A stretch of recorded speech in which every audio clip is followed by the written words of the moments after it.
Welcome to our study on the book of Romans. This is Sonship Orientation, session 79. Wow. Oh, man. Okay. We'll be calling these the years of orientation, won't we? All right. Gloria's so bitter. Yes.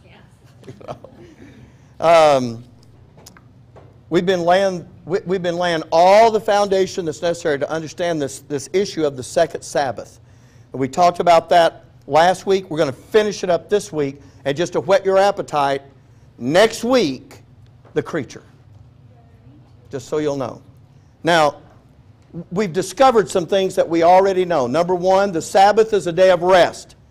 And we're talking about, and we've learned that that also, when you see that principle mentioned in the Scripture, God keeps referring you back to the original creation days. That's not an accident. And it's not because He thinks you know so much about that now you'll understand this. That's not it. He is telling you the Sabbath that you're supposed to observe. Now this is Israel, not us.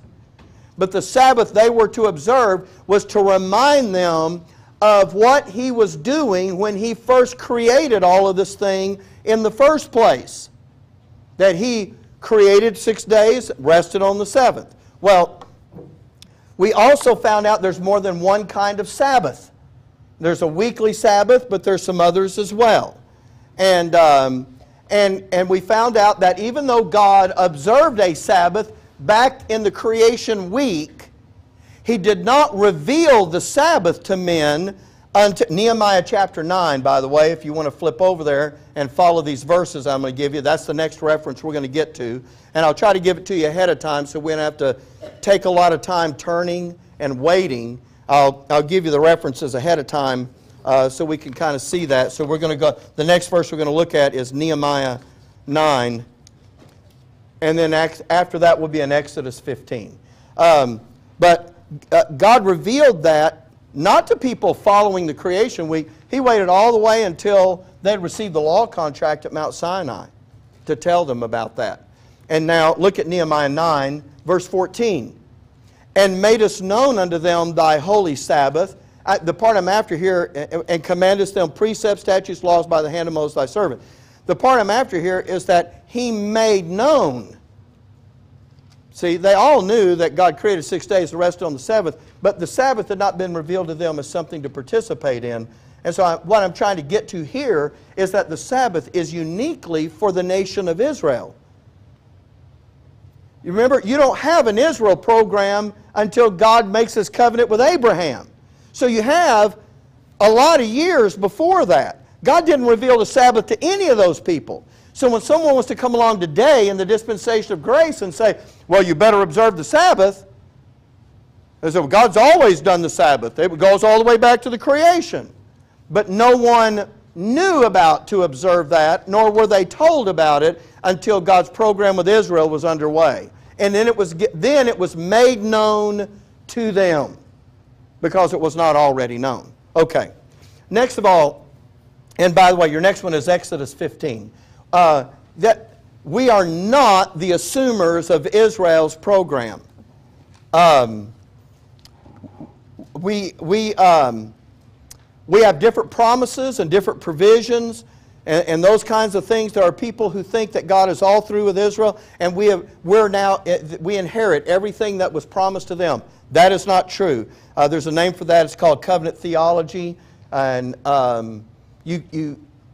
that's just a terrible mistake. It ignores 3 whole chapters of information sitting in the book of Romans where Paul tells you in no uncertain terms that God put that program on hold. He's going to do our program, and when this one is finished, He's going to resume and complete that program. And he says, don't get high-minded or getting all puffed up about it, because just like God brought you in, this program's coming to an end, and He's going to take the natural branches and graft them right back into the tree and finish this program.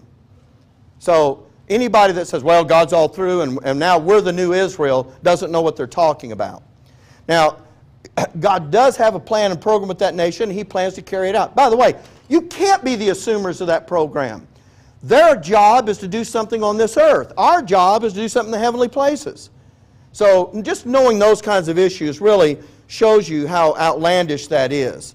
Well, couple of other passages I want us to look at. I told you this first one is going to be over in Exodus 15. And this contains a song of triumph that Moses and the children of Israel sing about when they came out of the land of Egypt and how grand their exodus was.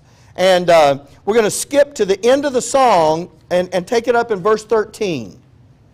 Thou in thy mercy hast led forth the people which thou hast redeemed. Thou hast guided them in thy strength unto thy holy habitation. And so those last three words, if you were looking at the PowerPoint, those are the ones that would be highlighted and in yellow, because what I'm trying to show you is that Moses understood something about God's plan and purpose with Israel. And that is to make His holy habitation in that land. So what are they singing when they're singing here? Thou hast guided them in thy strength unto thy holy habitation. They knew, Moses knew, this is where God's going to put His residence. Now, you're actually going to find out, well, we'll cover that, but there's actually two holy habitations. And in just a little while we'll observe both of those. But I just want you to see that Moses understands that. Now, there's some enemies in the land when they come in, yes? And the adversary has placed them there to try to hold on to his possession of that land. That's what he's trying to do. And what I want to do is show you this, that there are some inhabitants there. Exodus 15, look with me in verse 14. Because he says, this is what's going to happen when you come into the land. The people shall hear and be afraid. Sorrow shall take hold on the inhabitants of Palestina. And of course, you know, you've heard that called the land of Palestine before, so you understand what's going on with that. But God says He's going to do something to make those inhabitants afraid and to make them sorrowful. And He is going to unleash His power in such a way as to cause that to happen. Just like you know what? Part of that fear is going to be, and they're going to say it, we heard what you did in Egypt. We heard about that. I mean, let's face it, parting the Red Sea, walking across on dry land, and killing Pharaoh and his army, people are going, whoa. And there is some fear in their hearts, and God means for there to be that fear there. Look in verse 15, Exodus 15, verse 15. And we're going to be in this chapter for just a little bit. Then the dukes of Edom shall be amazed, the mighty men of Moab, trembling, shall take hold upon them. You know what? You're turning there in your Bible. You have this in your notes, don't you? What was I thinking? Was I thinking? Never mind, don't answer that. The dukes of Edom shall be amazed. The mighty men of Moab, trembling, shall take hold upon them. All the inhabitants of Canaan shall melt away. Fear. Do you see the highlighted parts I've got here? Great, because now you can see what I'm trying to focus on. Fear and dread shall fall upon them by the greatness of thine arm. They shall be still as a stone till thy people pass over, O Lord, till the people pass over which thou hast purchased.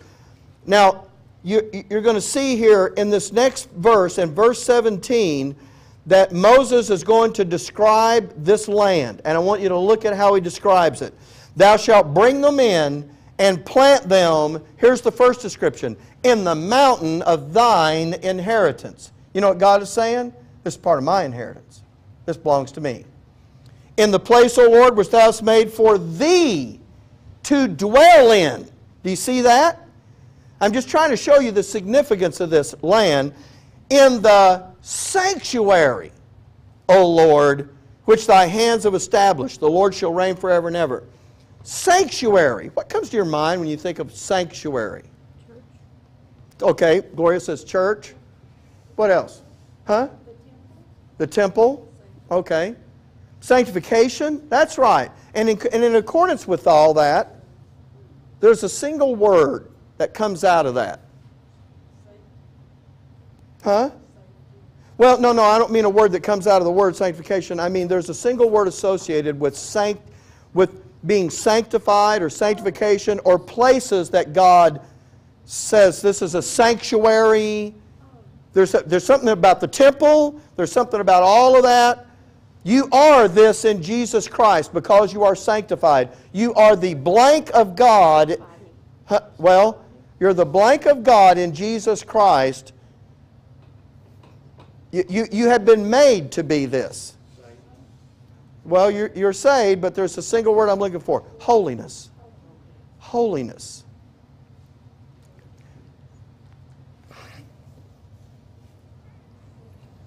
When you see the word sanctified or you see the word sanctification, you're going to identify holiness with that. This is holy unto the Lord. If it's His sanctuary, it is holy unto the Lord. And there's something about the holy that's just a little bit terrifying, to tell you the truth, to men. Do you remember that old radio? Some of you, don't act like you're not this old. That old radio program that used to come on called Inner Sanctum. Do you remember that? And they play that music, you know, and it would just creep you out. No. Who said no? Eric. Had you ever heard of that? Kim, you ever heard of that? Oh, she's acting like she never. How many of you have heard any of those Inner Sanctum programs? I've heard those. Not because I'm that old. Actually, I was alive when those were going on. But you know what? When I come back from Glen Rose sometimes at night, the radio in the car is satellite radio, Sirius radio. And they have a Radio Classics channel on there. And they play all of those old radio programs, including their commercials. And that's what they play. And I've heard the Inner Sanctum and the Shadow Knows and all of those old radio programs with that creepy organ music on every one of them. And all of the, well, anyway. Inner Sanctum. You know what that really is talking about? Inside the holy. That's what that was about. And all of those shows had this very scary deal. Because really, well, and I could get off on that. We got stuff to do. Okay. Look back in chapter 15 now. Look back in verse 1. I want you to see the start of this song. Then sang Moses and the children of Israel this song unto the Lord, and spake, saying, I will sing unto the Lord, for He hath triumphed gloriously. The horse and his rider hath He thrown into the sea. Who is that horse and rider? That'd be Pharaoh, right. So they have come out of Egypt, and they've got all of this. And in this song, here's what they're acknowledging. That God has set apart a place. And He's going to guide them there to a place where He's going to dwell. To His holy habitation. To His sanctuary. I'm just trying to show you this terminology. It's not just flowery King James terminology. It's meant to let you know this place means something to Him. And it's important, and it is holy. And there's a particular mountain where the Lord is going to dwell when that takes place. All right, Isaiah 8 is the next verse that you're going to... Well, I don't need to tell you that. You've got your notes. I don't know why I'm continuing to do that. But here's what we're trying to do. I'm trying to show you that when God has a place that's considered special. By the way, I'll tell you, do you know what was sitting on this place in the very beginning when God created all this? Do you know what was sitting on that place? Yeah, the Garden of Eden. It's exactly where. And God means for that to be known as His holy habitation. Isaiah 8:8. And He shall pass through Judah. He shall overflow and go over. He shall reach even to the neck. And the stretching out of His wings shall fill the breadth of Thy land, O Emmanuel. Oh, let's just show you something.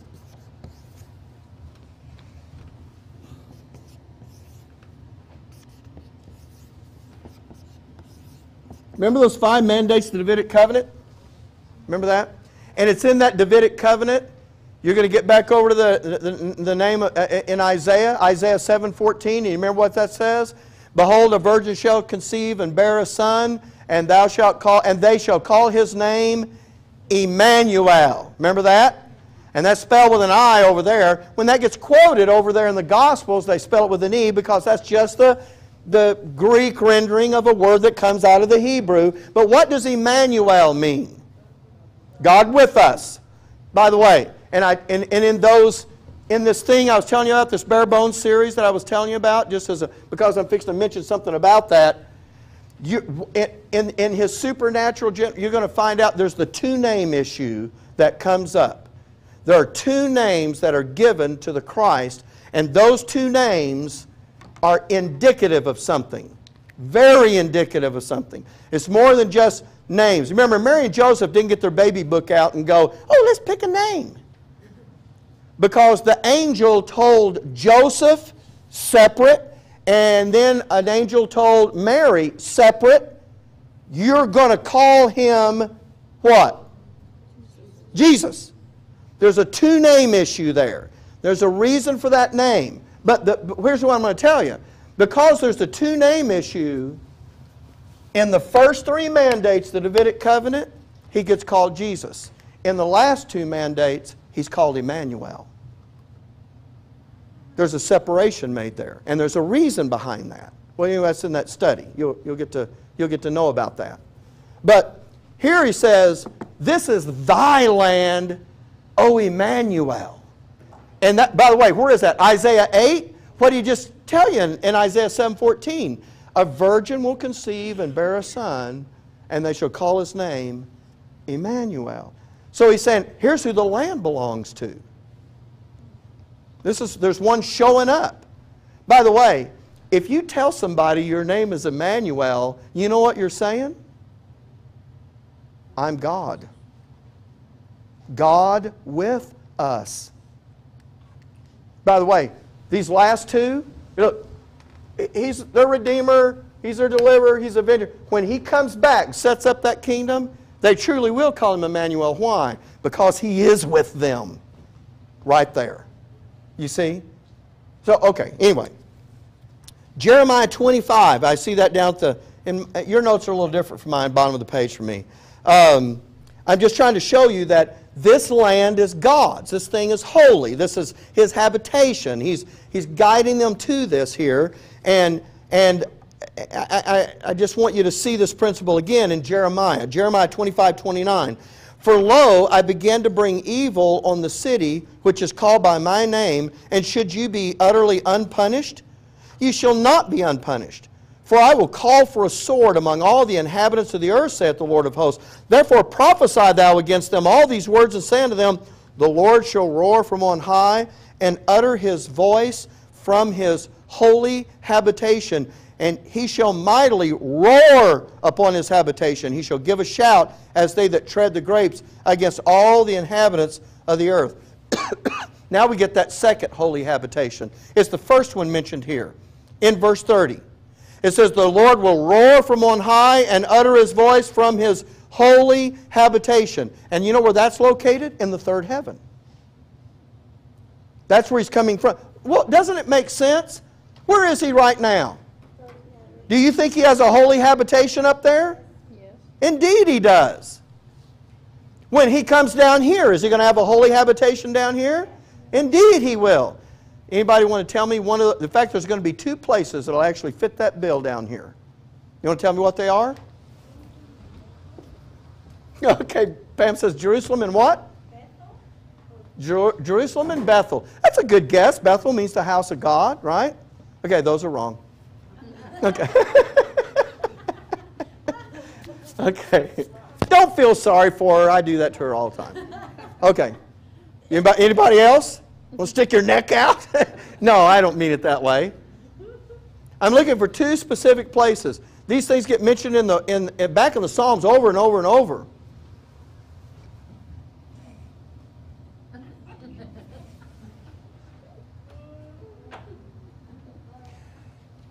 Where do you think his holy habitation is in the third heaven?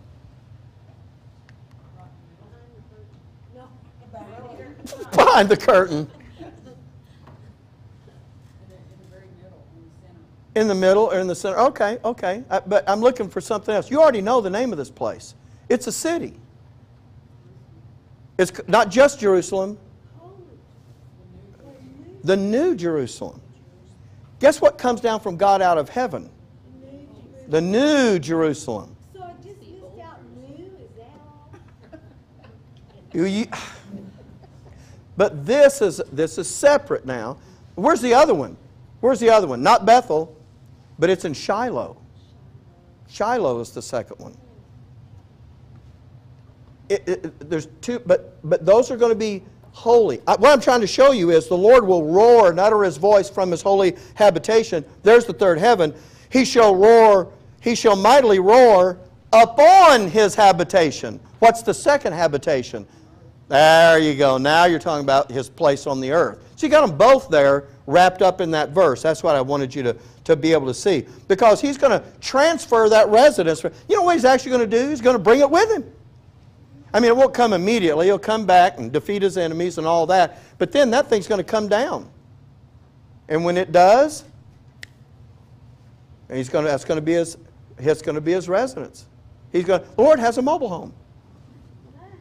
He's going to bring it with Him. Okay, it doesn't look exactly like that. Okay, I get you. All right. I want you to go to Exodus chapter 20 now. And, I know we're kind of flying through these notes, but we really have a long ways to go.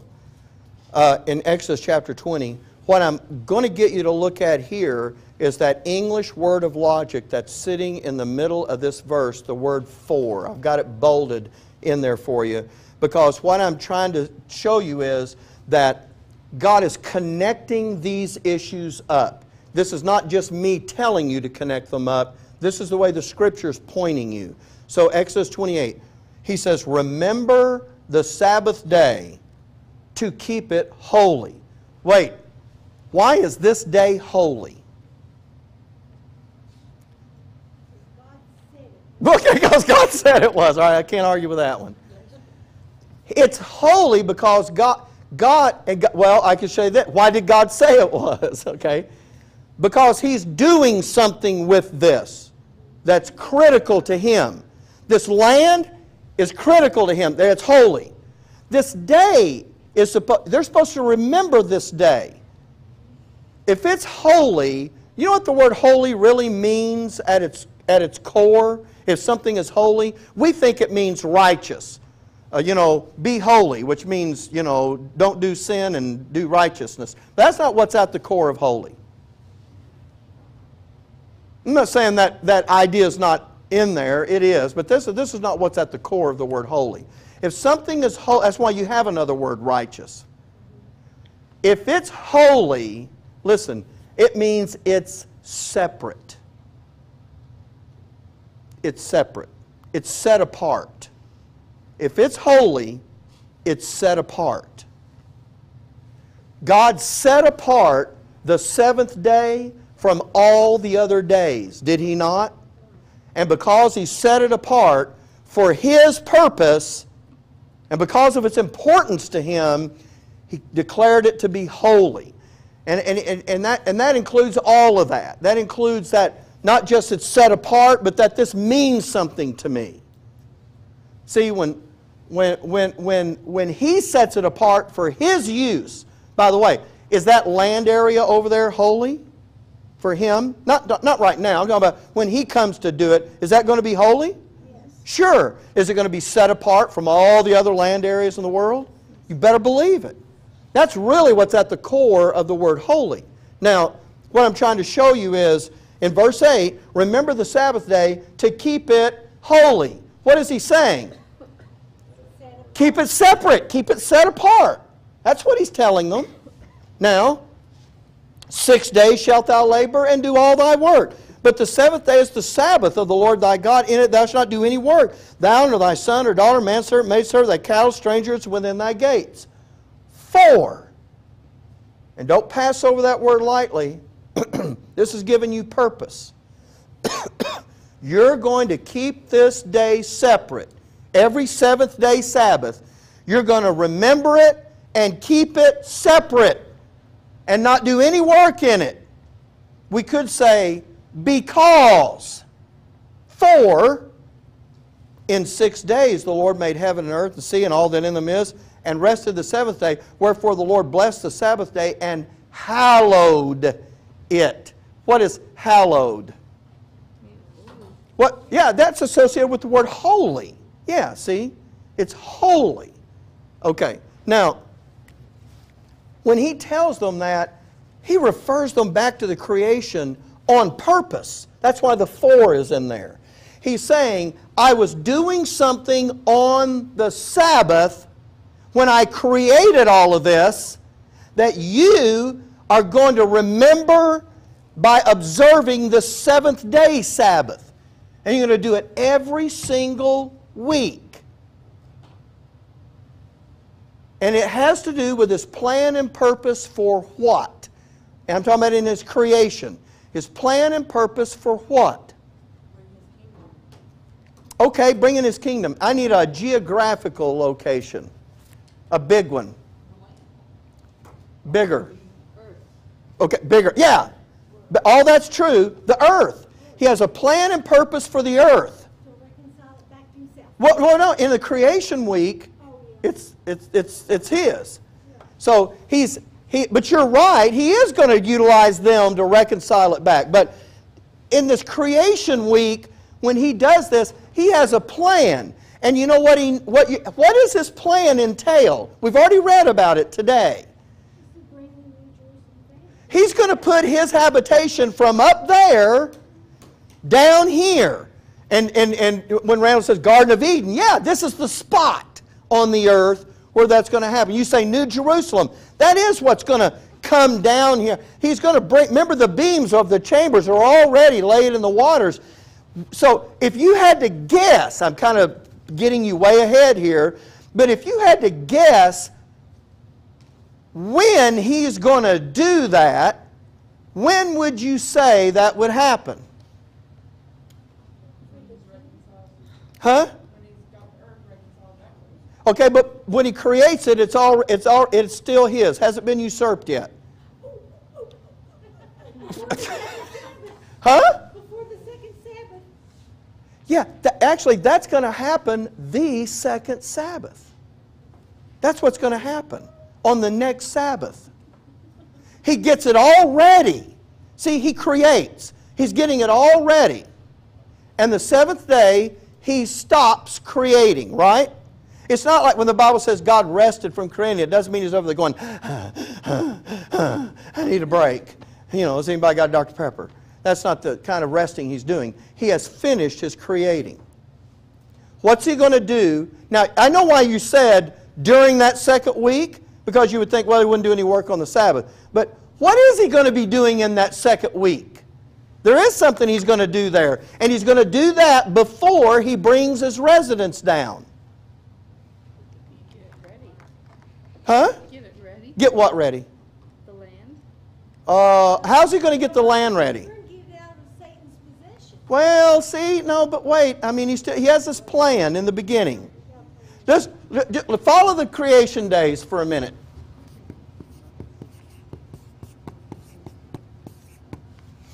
What's created on the first day? Let there be light. So you angels turn the lights on, you'll see what's happening. Second day, right, firmament.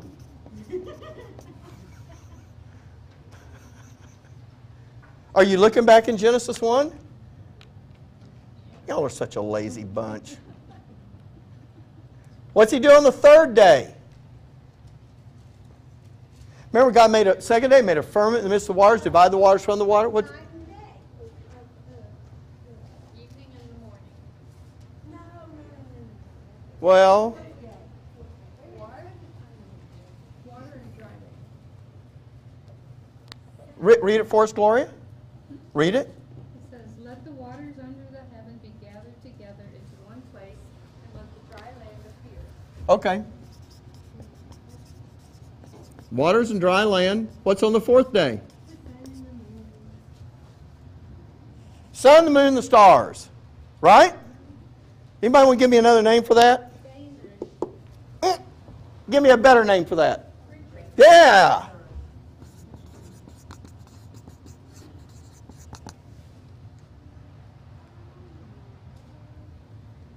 Fifth day. What's on the fifth day?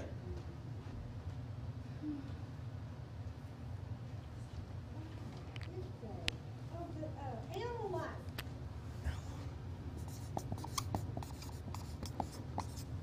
life. What's planned for the sixth day? Man. We're the last thing, right? By the way, there's an order to that that's purposeful. There's a reason he doesn't put man first, animals last. There's a reason for that. But if you're God, what are you going to do on the seventh day? Okay, that's the Sabbath. He's establishing something with that. If you're on the eighth day, now remember, let's just say God's looking at His plan. Because the Bible, those of you that got the heavenly places, you've seen me go through those verses. God had a wise plan. Remember, we called it a blueprint and all that kind of business. He knew exactly what He was going to do. What's He going to do on day 8? Because if He's going to come all the way down here to the second Sabbath on day 14, to the second Sabbath to bring His residence in, and we still have to look at that, but if you're on day 8, what's He planning to do on day 8?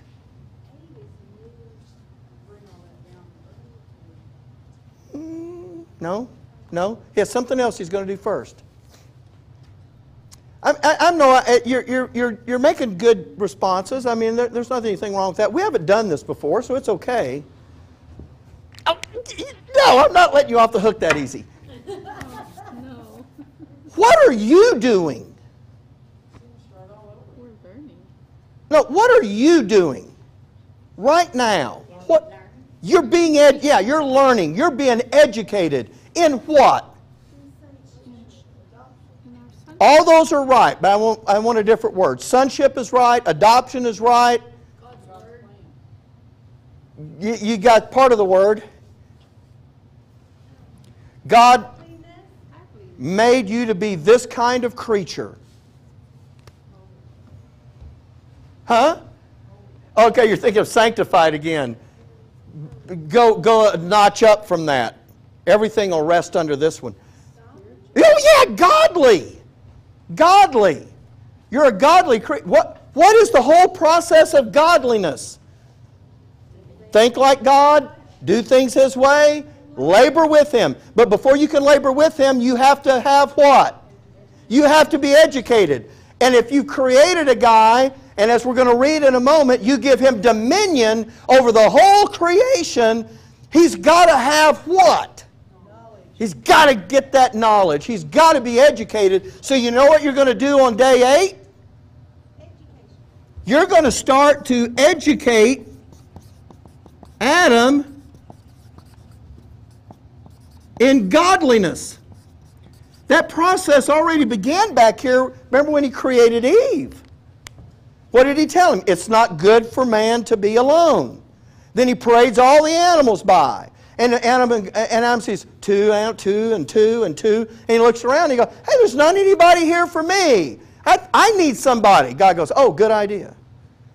But, you know, He planted the idea. He had the idea. So you know why He does that? So when Eve shows up, Adam just doesn't look at her jealously and go like, well, what? You had to have someone else? No, he understands what her role in that is. And so, what's God going to do? Now He's going to take that couple and He's going to begin to educate them in godliness so that they truly can labor with Him. How long is their sonship education going to last? A week? I know what you're thinking. Gee, I wish you could get ours done in a week. But believe me, things were much simpler before the fall. Okay? And Satan knows. Now, I know I haven't shown this to you yet, but we kind of just fell into this. On that second Sabbath, that's when that holy habitation is transferring from up there to down here. That's when that's going to happen. But God is doing something with Adam. Remember, he comes into the garden in the cool of the day, and he looks around. He says to Adam, where are you? Does he know where Adam is? Of course he does. He needs Adam to talk about this thing. All right, enough of that. So, let's see. What did I give you? Where did we just read?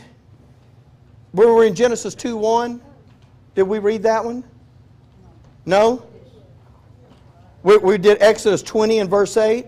We're connecting that. All right, so knowing all of that, look, knowing all of this, when you look back at Exodus chapter 20 and verse 8, now what you're saying is, he's saying to Israel, remember this Sabbath day and keep it holy, keep it separate for, and what is he hearkening them back to? The original days of creation.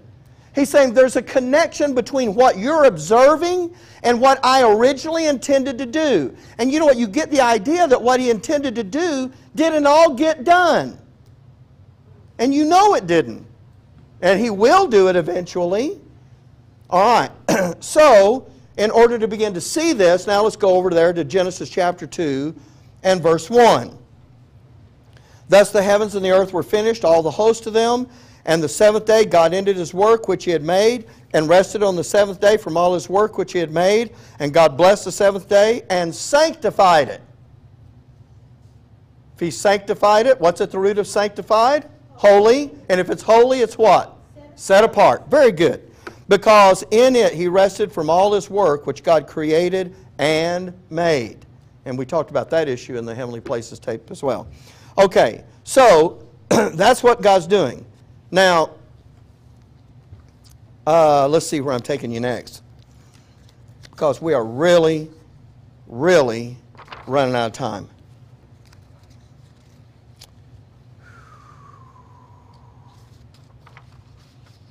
A little further over in your notes, I want you to be looking at that Matthew 25 reference. That's the next reference that you're going to come to. All right, Pam says that's on page 7.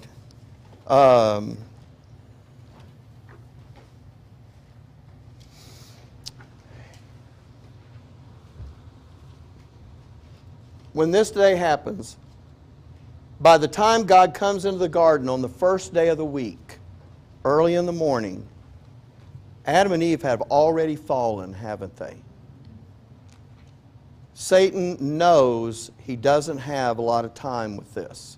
He understands God's purpose and God's design, and he knows he doesn't have a big window of opportunity, so he moves quickly to do the thing with Eve that he did. We don't need to talk about that because you know about that. Now I'm going to take you over to Matthew 25, and we're going to read that passage in just a second, but here's the context of this. This is just before the Lord goes to the cross. This dispensation of grace that we're living in is still a secret. It's hidden. No one knows anything about it. God's program with Israel is entering its last stages. He's going to be rejected. He's going to go to the cross. And he's going to die on that cross. He's going to talk about a time of forbearance and mercy that's going to be given to them after the cross. And when you get to Matthew 25, well, look, we'll just go through the timeline. Let's do it like this. He's going to talk about this, and then he's going to jump over and talk about things that are here, and he's going to talk about the times of the restitution of all things. He's going to talk about his coming and the setting up of that kingdom. He's going to leave all of this out because none of that's been revealed yet. So when he does that sweep, it's just through all of that. Now look at Matthew 25:31. When the Son of Man shall come in his glory, and all the holy angels with him, then shall he sit upon the throne of his glory. Where did that throne get promised? Anybody remember? When did God promise that throne? How did God, when God made promises, he made sure they would come to pass because he established them as what? Covenants. So what? The Davidic covenant. That's right. Sit on the throne of his glory. Now look down in verse 32. And before him shall be gathered all nations, and he shall separate them one from another, as a shepherd divideth the sheep from the goats. He'll set the sheep on his right hand, but the goats on the left. Then shall say the king. So you know where you are. You're in the kingdom here. Then shall say the king unto them on his right hand, Come, ye blessed of my Father, inherit the kingdom prepared for you from when? What was God's intention from the very beginning? It was to set up that kingdom. And you know where he was going to place himself on this earth, and you know he was going to establish this kingdom. So when they get out here and they inherit this kingdom, God says that thing was prepared from the foundation of the world. That's what I had in mind all along. So no wonder he's hearkening us back to that, I say us, but hearkening them back to that creation week. And so when he's reigning over there, take a look, Matthew 25:34. I mean, we read that inherit that kingdom. Let's see. And, boy, we got a few minutes left here, and we're almost at a stopping place. The next one we're going to look at is that Job? Is that Job the next one? Is that the next verse that you're going to be looking at? Okay.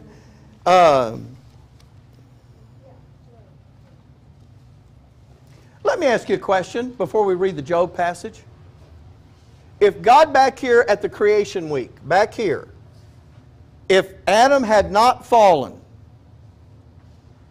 and on the second Sabbath God had brought his residence down,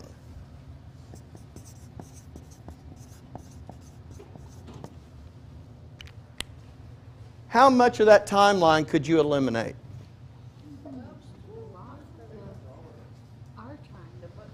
Everything from day 14, where would you then take up on this timeline? Well, huh? No, well, would you have a great white throne?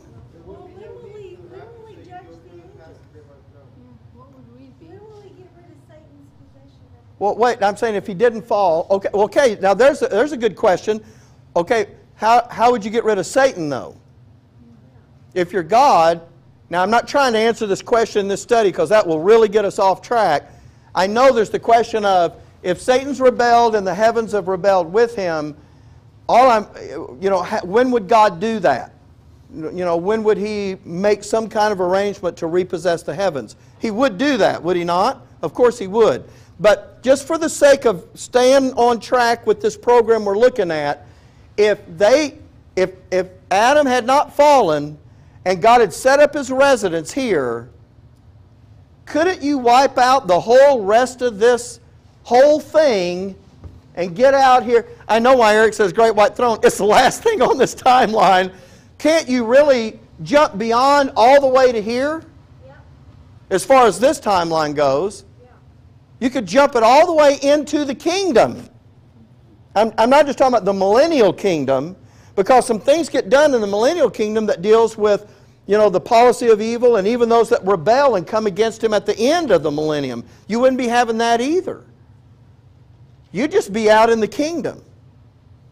The point I'm trying to make to you before we read this is, do you see that one thing that was done back there during the first week, if that hadn't happened the way it would, how different would this be? Oh my goodness. That's why I've heard people say, when I get to heaven, show me Adam. Punching that guy in the chops. Thanks a lot. Okay. Job 1. We're talking about Satan usurping the earth. And indeed he does. We'll do this one and we'll stop and take our break. Because when he got, let me say this. When he got Adam to sin, that put a stop to everything after that. Because now, God can't he educate Adam in godliness now? No, that's done. Is he going to bring down his residence? No, that's done. So you know what God has to do now? He has to fix this mess. And he has to reconcile it all. He has to redeem it and reconcile it. Now, if it was us, you know what we'd have done? I mean, I've thought about this, and as a young preacher, I thought, if it was me, as soon as he fell, I just send Jesus. Let's just do the cross right there, get it done. You ever wonder to yourself, why does God wait? In fact, he doesn't even create the nation of Israel right there, does he? It'd be pretty hard. You just got one guy and one gal. That's all you've got, right? Does he do it so we can hang ourselves? No, but that's a good thought. Figure he's got an eternity to do it, so why not wait? Huh? Figure he's got an eternity to do it, so why not wait? Okay, I got a big eternity, so why not wait? Okay. Take a look at this. We'll just do this and we'll stop. When Satan gets Adam to sin, he does become the possessor of the earth. And so, where does Satan, what does he do? He makes this earth his place of residence. Why not? By the way, if you're Satan, where on this earth would you make your residence? Huh? You know what? You'd put it in the exact same place that God was going to do it. Do you know why? He wants to be like the Most High. That's what he wants to do. So Job 1:6. Now there was a day when the sons of God came to present themselves before the Lord, and Satan came also among them. And the Lord said to Satan, Whence comest thou? And Satan answered the Lord and said, From going to and fro on the earth and walking up and down in it. That is a very sarcastic statement. Now, most of you in this room know about that, but there'll be folks on the DVD that do not. So when we come back, we'll take it up there, we'll explain what that's about, and then we'll keep moving on, because now we're getting to real close to the place we're going to close all this in on the issue of the second Sabbath, and I want you to see that, as he calls it, the second Sabbath after the first. You almost think, well, doesn't that just go without saying? But you'll see there's something in that terminology. So we'll talk about that when we come back. So we'll take a break.